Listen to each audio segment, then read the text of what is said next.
Everyone, never get married to mamma's boy. कई जगहों पे पोस्ट देखती हूँ, कई वीडियोस में सुनती हूँ, इंस्टाग्राम और फेसबुक पे कहते हुए, मेरी सहेलियाँ भी बोलती है कभी मम्माज बॉय से शादी नहीं करना चाहिए। लेकिन शादी के पहले तो ये लोग मम्माज बॉय रहते ही नहीं है। लोग तो अपनी मर्जी के मालिक होते हैं, माँ से झगड़ते हैं, बाप से झगड़ते हैं, गर्लफ्रेंड से माँ बाप की बुराई करते हैं, जो मैंने खुद एक्सपीरियंस किया है।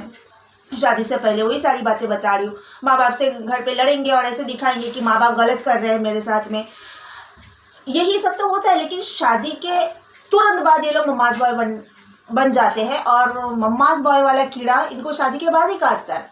शादी के पहले बिल्कुल आपको पता ही नहीं चलेगा कि मम्माज बॉय है। तब तो देर रात तक पार्टियां भी करेंगी तो उनकी मम्मा लोगों को कुछ फर्क नहीं पड़ेगा। दोस्त यारों के साथ घूमते फिरेंगे तो कोई फर्क नहीं पड़ेगा।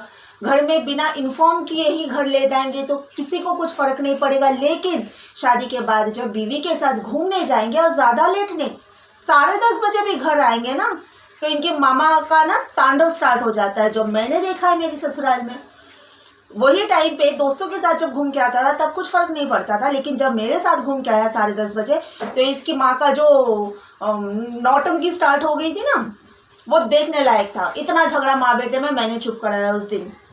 उल्टा मैंने, मेरे अंदर से मैं खुश हो रही थी क्योंकि उस दिन मेरे हस्बैंड ने मेरा स्टैंड लिया था, लेके माँ से लड़ाई किया था, तो अंदर से मैं खुश हो रही थी। लेकिन ऊपर से मैंने मेरे हस्बैंड को ही बोला चुप रहो, तुम माँ है, जाने दो, बोलो मत।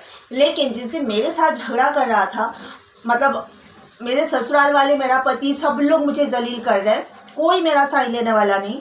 अगले दिन मैं रोते हुए मेरी सास को बोली थी कि जब आपका बेटा आपके साथ में झगड़ा करता है तो मैं हमेशा आपका साइड लेके उसको मैं चिल्लाती हूँ, उसको डांटती हूँ। लेकिन जब आपका बेटा मुझे जलील कर रहा है आप सबके सामने, उस टाइम पे आपने बेटे का साथ दिया और सबने मिलके मुझे जलील किया, जबकि दूर दूर तक मेरी कोई गलती ही नहीं थी। आप लोगों ने ठान लिया था कि इसको आज जलील करना है।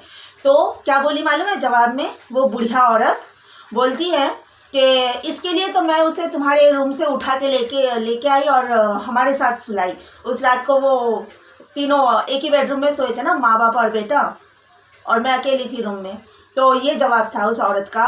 इतनी पाखंडी पापी औरत है जो बहू के बिस्तर से बेटे को उठा के लेके जाती है और अपने बेडरूम में अपने ही साथ सुलाती है, और वो बाद में ये भी बोलती है कि झगड़ा कर रहा था करके ही मैं उसको उठा के लेके गई। भाई जब बड़े इंटरफेयर करते ना बच्चों के झगड़े में, तो ये बोलते कि चुप रहो दोनों, लड़ो मत और एकदम शांति से दोनों अच्छे से रहो और सो जाओ। ये बोलना चाहिए था कि लड़ाई झगड़ा मत करो। जैसे हमको छोटे छोटे बच्चे लड़ते हैं, दोस्त होते हैं, फिर लड़ाई करते हैं, तो बड़े क्या करते हैं कि कट्टी नहीं करो पट्टी करो, ऐसा बोलते हैं ना, चलो गले मिलो, चलो हाथ मिलाओ, है ना, दोनों में दोस्ती कराते हैं बड़े। लेकिन यहाँ पे बड़ों ने क्या किया, उठा के लेके जाके अपने साथ में बहू से बेटे को अलग किया, अपने साथ में सुलाया, वो तो अलग, और झगड़ा और लगाया, आग लगाया। बाद में आग में और ज़्यादा तेल भी डाला, घी भी डाला, सब जो भी था घर में आग को भड़काने के लिए डालने लायक सब कुछ डाला, डाल के आग को भड़काया। और बाद में ये भी बोल रहे हैं कि इसलिए तो तुमसे लड़ रहा था ना, इसके लिए तो हम लोग उठा के उसको लेके गए अपने पास में सुलाए। बेशर्मी की मतलब एक हद होनी चाहिए ना, वो हद पार करने वाले लोग हैं। इनको बिल्कुल शर्म दूर दूर तक नहीं आती है। शर्म, हया, इज्जत से ना इनका दूर दूर तक कोई लेना देना ही नहीं है। अच्छा, कल की वीडियो में 2-3 कमेंट्स का मैं जवाब देना चाहूँगी। हालांकि उनको पर्सनली मैंने कमेंट में ही जवाब दिया, फिर भी मैं वीडियो में देना चाहती हूँ। आर के ब्लॉग्स, इन्होंने मुझे बंगाली में लिख के पूछा है कि आपके हस्बैंड क्या और दूसरी शादी के लिए मतलब करना चाहते हैं या किसी और के साथ रिलेशन में हैं। फिर लिखा है अजीब आदमी है। तो वो क्या करना चाहता है वो वही जाने, मैं कुछ नहीं जानती हूँ। और वो किसी के साथ रिलेशन में भी है वो भी वो जाने, मुझे कुछ जानकारी नहीं है, ना मैं लेने के लिए इंटरेस्टेड हूँ। लेकिन ये मैं बार बार बोल रही हूँ, जिस दिन उस घर में शादी करके वो किसी को लाया उस दिन मैं लीगल एक्शन लूँगी, क्योंकि मैं उसकी बिहाता बीवी हूँ। उसने मुझसे शादी किया है। कुछ दिन पहले किसी से बात हो रही थी इस मामले में, कोई मैं किसी के से पूछताछ कर रही थी कि उसने मेरे साथ में रजिस्ट्री नहीं किया, धार्मिक विवाह किया है, लेकिन ये विवाह लीगल है। लेकिन उसके बाद किसी और लड़की से अगर रजिस्ट्री मैरिज करता है बिना सामने वाले को इन्फॉर्म किए कि वो पहले से शादीशुदा है, या शायद इन्फॉर्म भी किया कि मैंने तो पहले रजिस्ट्री नहीं किया है तो वो शादी लीगल नहीं है। जैसे खुद बेवकूफ़ है वैसे दूसरों को बेवकूफ़ बनाएगा, क्योंकि बेवकूफ़ तो बनाना उसका काम है, जैसे हमें बनाया। लेकिन ये इधर हम बेवकूफ़ बने नहीं है दूर दूर तक, क्योंकि ये लीगल शादी हुई है। तो हो सकता है कि सामने वाले से रजिस्ट्री मैरिज कर ले, और फिर क्या मतलब इसके बाद क्या।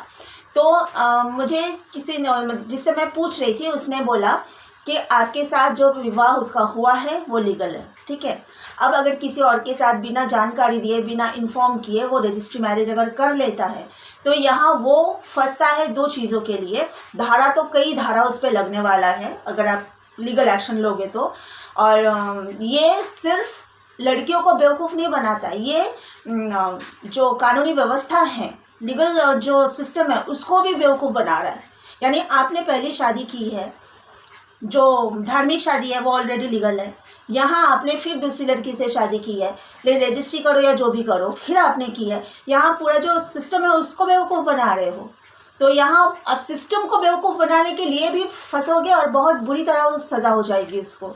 तो जानकारी तो मैं लेते रहती हूँ, लेकिन मैं इसलिए आगे नहीं बढ़ रही हूँ बहुत कुछ सोच के कि देखते हैं ना किस हद तक ये लोग मतलब गिर सकते हैं, और कितना गिर सकते हैं इतना मुझे देखना है।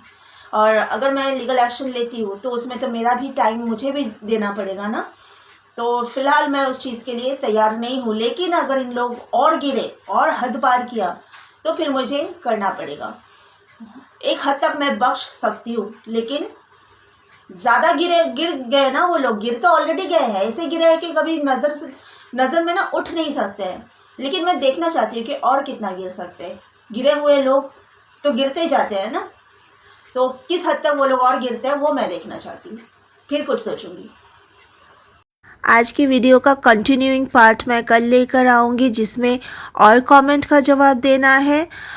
तब तक के लिए you all take care of yourself, stay tuned, bye bye.